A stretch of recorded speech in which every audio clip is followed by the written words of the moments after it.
Welcome to another lecture by Medico Medics, Learning Made Easy, Cell Biology, Chapter 10, Techniques in Cell Biology.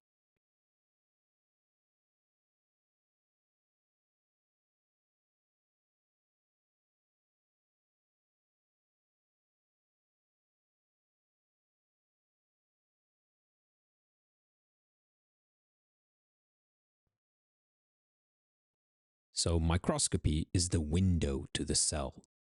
We have different types of microscopy. So we have light microscopy, which uses visible light to observe living or stained cells. It has a magnification up to 1,000 times. Its application is mainly in cell structure study, mitosis, or live cell imaging. And then we have electron microscopes. So scanning electron microscopy we use for surface structures. We have transmission, so internal details with high resolutions. Its application to study organelles, viruses, and detailed ultra structures. We have fluorescence microscopy, using fluorescent dyes or proteins to highlight specific cellular components. Application: protein localization, cell signaling studies. Now, once cells are observed, they can be isolated and studied further. So let's discuss some cell culture techniques. So cell culture and isolation techniques. Cell culture is like creating a miniature lab environment where cells can grow and be studied. So growing cells in controlled environments like a petri dish or in flasks. Application: used in drug testing or stem cell research. Another is isolation techniques like centrifugation, where we separate cell components by density. Another is flow cytometry, so we're sorting cells based on specific markers. And then we can use 3D culture systems where we mimic natural environments for studying tissue behavior. Now, to study cell molecules and interactions, scientists rely on molecular techniques. Let's explore those now. So, among the molecular techniques in cell biology, we can mention, first of all, the polymerase chain reaction technique, or PCR. It amplifies specific DNA sequence for analysis. It's used mainly in genetic testing or detecting mutations.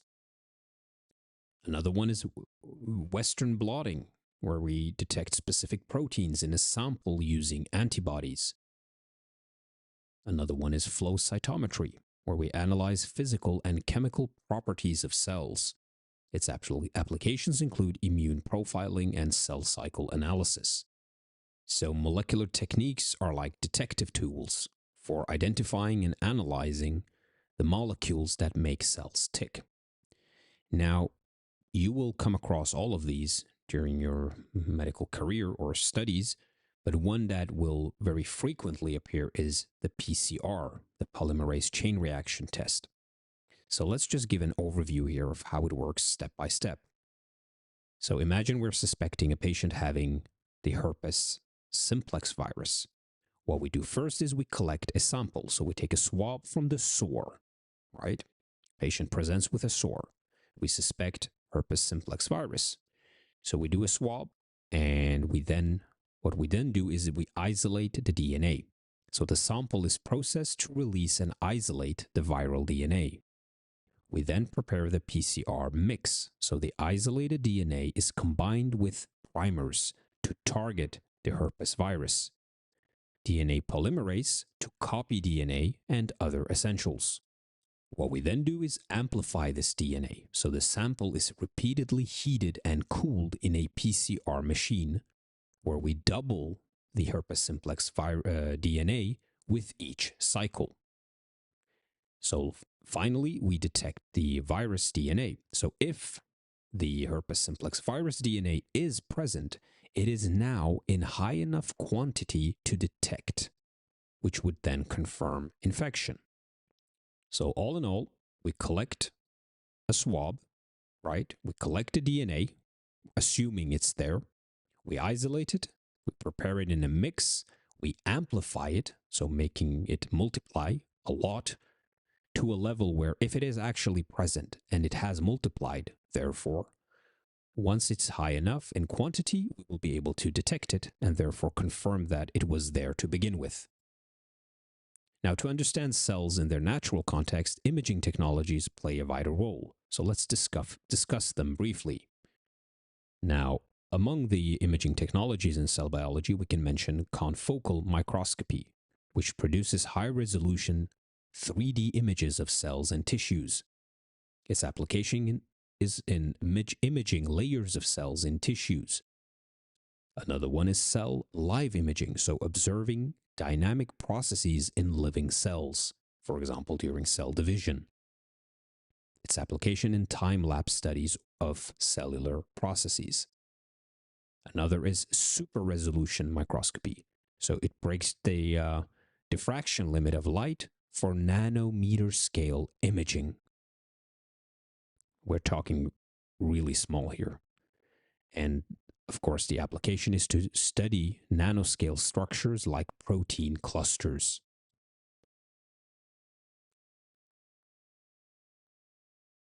Now, let's talk briefly about some applications of cell biology or cell biology techniques. So, for medical research, it helps us identify targets for drug development, understanding disease mechanisms like cancer or neurodegeneration. Biotechnology, producing therapeutic proteins like insulin or monoclonal antibodies. In regenerative medicine, studying stem cells for tissue engineering and repair. So, in summary, then, microscopy reveals cellular structures and processes. Cell culture and isolation allow in-depth study of individual cells. Molecular techniques analyze DNA, RNA, and proteins for insights into cell function. And finally, imaging technologies provide a dynamic view of cellular activities. And that's the end of this lecture. Continue now to chapter 11.